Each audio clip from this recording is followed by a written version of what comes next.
Something I know you're passionate about, and so am I. We both read a lot of stuff about productivity, how to do your best work. And I think this is super relevant to creatives, especially producers. So if you could give 3 pieces of advice on how to, do your best creative work, what would those pieces of advice be? Oh, I love this stuff. Okay. So I was listening to a Kevin Kelly interview with Tim Ferriss. I think the second one recently. Very, very interesting character. And he said something that I've been thinking about for the past few weeks, and I think it's very, very strong. And so there's this Zen proverb that is, and I may butcher this completely, I think it is, when you walk, just walk. When you sit, just sit. Don't wobble. In other words, if you're going to be doing anything, just do exactly that thing. That means when you're with friends, don't look at your phone. That means when you're working on writing or production, don't have your emails on the back end. It means fully dedicate yourself to the task at hand. I think that's a beautiful thing to strive for. I think it's also incredibly difficult because we live in a distractive environment, And I think that goes hand in hand with something that you and I have actually both made a public statement about, right? Deep work.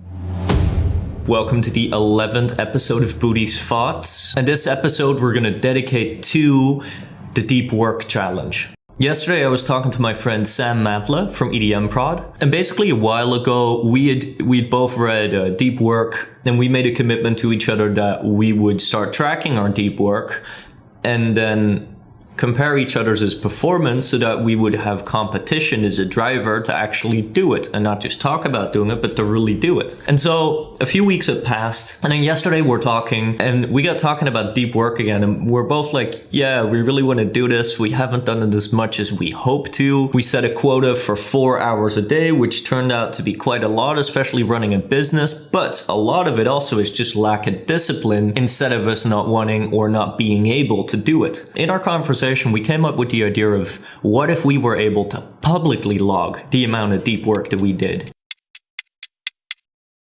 Deep work challenge, yeah. Yeah, and so deep work, for those who don't know, is basically a coin termed by Cal Newport, who is a very interesting character, and I think he's early 30s. He's a professor of computer technology, but at the same time has 2 or 3 New York Times bestselling books.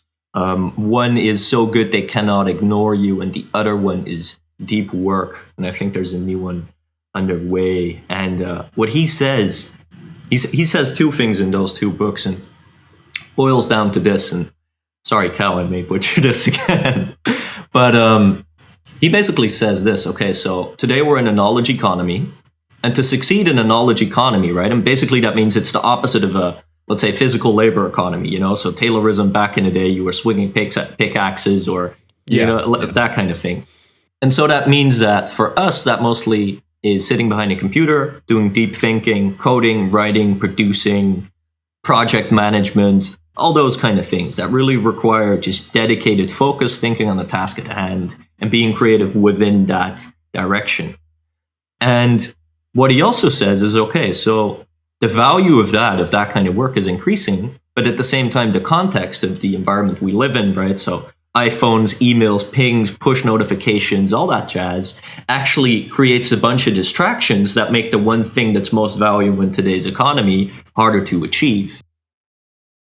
I think that's very interesting. Now, the other thing he says is this, is basically in So Good They Can't Ignore You, is that there's this generic advice of, okay, you need to do what you love and you're going to be successful. Follow your passion. Yeah.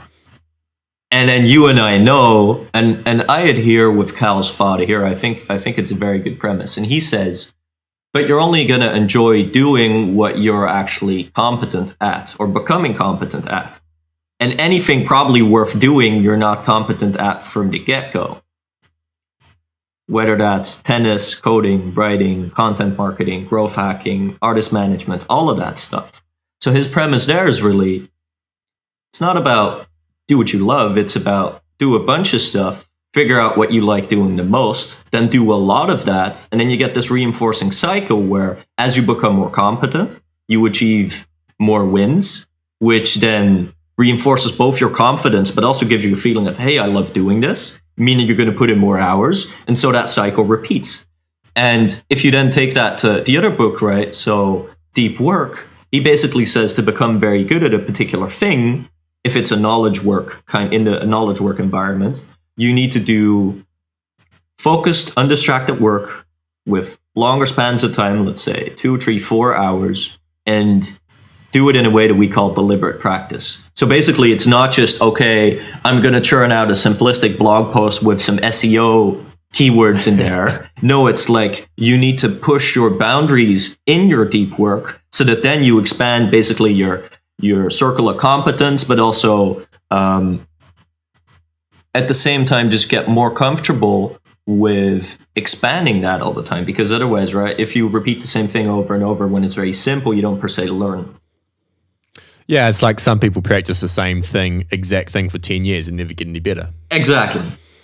I like that, and it is hard. I mean, that's the most common thing I've heard from people, you know. I say this, I say, sit down. If you've got creative block, writer's block, here's why you've probably got it. It's because you're sitting there, you've got Facebook open on the other screen, your phone's going off, vibrating all the time. Mm-hmm. If you sit down for 2 hours and you just force yourself to try to make something, even if you just sit there and do nothing, mm-hmm. You will eventually break through it. But it's hard. But it's also satisfying. Yes. You know? So satisfying. The resistance. Oh, yeah. And when you beat that, I mean, it's the best feeling in the world. For sure.